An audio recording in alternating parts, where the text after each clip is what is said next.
અષાઢી બીજ 7 જુલાઈ 2024 રવિવારના દિવસે છે. આ રવિવાર અષાઢ મહિનામાં આવતો હોવાથી સૌથી ખાસ અને વિશેષ રવિવાર છે, કારણ કે આ દિવસે રથયાત્રાનો તહેવાર છે. આ દિવસ આખા વર્ષમાં માત્ર એક જ વાર આવે છે, તો આ દિવસે તમે એક ચોખાના દાણાનો ઉપાય કરી શકો છો, જે અમે તમને આ વિડીયોમાં જણાવવા જઈ રહ્યા છીએ. આ અષાઢી બીજના દિવસે તમારે આ એક ચોખાનો દાણાનો ઉપાય જરૂરથી કરવો જોઈએ. તો ચાલો જાણીએ એ ઉપાય વિશે. અષાઢી બીજનો આ ઉપાય એટલો ખાસ છે, એટલો મહત્વનો છે કે કેટલીક વાર મોટી પૂજા અને અનુષ્ઠાનથી જે મનોકામનાઓ પૂર્ણ નથી થતી, તે આ દિવસે એક નાનકડો ઉપાય કરવાથી તમારી દરેક મનોકામનાઓ પૂરી થઈ શકે છે. અષાઢી બીજનો આ ઉપાય ઘણા લોકોએ કર્યો છે અને તેમને પણ તેમનું ચોક્કસ ફળ પણ મળ્યું છે.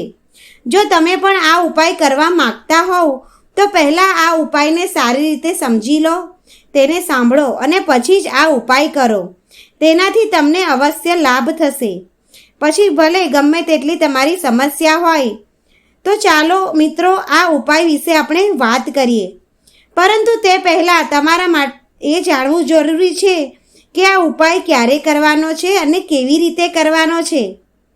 પરંતુ તે પહેલાં તમને એક નમ્ર વિનંતી છે કે જો તમે ચેનલ ઉપર નવા હોય તો ચેનલને સબસ્ક્રાઈબ કરી દેજો અને વિડીયોને લાઈક કરો અને કમેન્ટ બોક્સમાં જય જગન્નાથ જરૂરથી લખજો અને આ વિડીયોને અંત સુધી જરૂર જોજો. મિત્રો, આ એક ચોખાના દાણાનો ઉપાય કોને કરવાનો છે તે સૌથી પહેલાં તમને જણાવી દઈએ. ઘરની મોટી માતા, બહેન કે આ ઉપાય કરી શકે છે. જો તમે ઈચ્છો તો ઘરના તમામ સભ્યો પણ આ ઉપાયને કરી શકે છે. જો કોઈ વ્યક્તિને પોતાની કોઈ મનોકામના હોય, પોતાનું કોઈ દુઃખ અને સમસ્યા હોય, તો તે આ ઉપાયને કરી શકે છે. જો પરિવારમાંથી કોઈ એવું હોય કે જે પોતાના આખા પરિવારની સુખ અને શાંતિ માટે આ ઉપાય કરવા માગતો હોય તો તે પણ તે કરી શકે છે. તેમાં કોઈ પણ સમસ્યા નથી. તેનો અર્થ એ છે કે ઘરનો દરેક સભ્ય આ ઉપાયને કરી શકે છે. જો ઘરમાં માતાઓ અને બહેનો હાજર ન હોય અથવા તેઓ આ ઉપાય કરી શકતા ન હોય તો ઘરના કોઈ પણ વડીલ સભ્ય પુરુષ હોય તો પણ ચોખાનો આ એક દાણાનો ઉપાય કરી શકે છે. હવે પછીનો પ્રશ્ન એ છે કે આપણે ઉપાય ક્યારે કરવાનો છે. તો આ ઉપાયને તમે સવારના સમયે અને સાંજના સમયે પ્રદોષકાળ દરમિયાન કરી શકો છો. હવે જો તમે પૂછો કે ચોખાનો આ એક દાણાનો આ ઉપાય કરવા માટે શ્રેષ્ઠ સમય કયો હશે, તો અમે તમને એટલું જ કહીશું કે આ ઉપાય તમે સવારે કરો તો વધારે સારું રહેશે અને સાંજે સમય મળે ત્યારે પણ તમે કરી શકો છો. ચોખાનો આ એક દાણાનો આ ઉપાય આપણે ક્યાં કરવાનો છે? આ ઉપાય આપણે ભગવાન શિવજીના મંદિરમાં જઈને કરવાનો છે. ઘણા લોકોને પ્રશ્ન હશે કે આ ઉપાય આપણે ઘરે કરી શકીએ? તો આ ઉપાય તમે ઘરે કરી શકતા નથી. આ ઉપાય કરવા માટે તમારે ભગવાન શિવના મંદિરમાં જવું પડશે. તો આ ઉપાય કરવા માટે તમારે એક ગોળનો ટુકડો લેવાનો છે. ગોળનો ટુકડો તમારા જીવનમાં તેજ વધારે છે અને સાથે જ તમારા જીવનમાંથી અંધકાર દૂર કરી અને મીઠાશ લાવે છે. આ સાથે તમારે એક ચોખાનો દાણો એટલે કે અક્ષતનો દાણો લેવાનો છે. ચોખાનો આ દાણો તમારા જીવનમાં સુખ અને શાંતિ લાવે છે. તમારા જીવનમાં ધનની સમસ્યાઓ દૂર કરે છે. આ સાથે તમારે એક લીલા મગનો દાણો પણ લેવાનો છે. લીલા મગનો દાણો બુધ ગ્રહને પ્રસન્ન કરે છે. લીલા મગના દાણાનો ઉપાય કરવાથી બુધ ગ્રહ બળવાન થાય છે અને બુધ ગ્રહ બળવાન થવાથી બુદ્ધિ, જ્ઞાન અને વિવેકની પ્રાપ્તિ થાય છે. તો તમારે આ ત્રણેય વસ્તુ એક પછી એક લેવાની છે.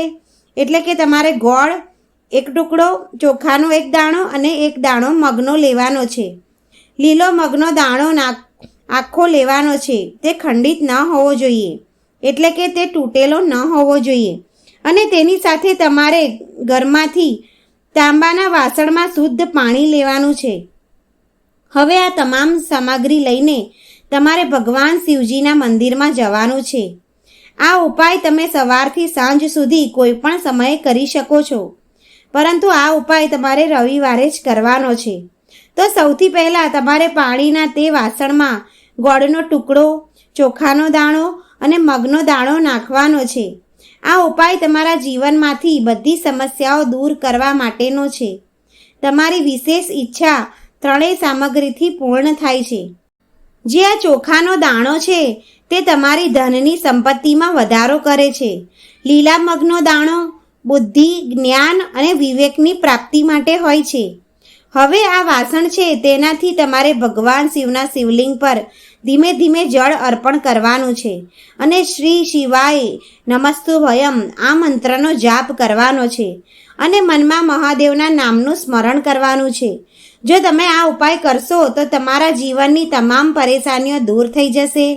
તો મિત્રો, તમને આ વિડીયો પસંદ આવ્યો હોય તો આ વિડીયોને લાઈક કરજો, શેર કરજો અને અમારી ચેનલને પર પહેલીવાર હોય તો સબસ્ક્રાઈબ જરૂર કરજો અને કમેન્ટ બોક્સમાં જય જગન્નાથ, હર હર મહાદેવ જરૂરથી લખજો.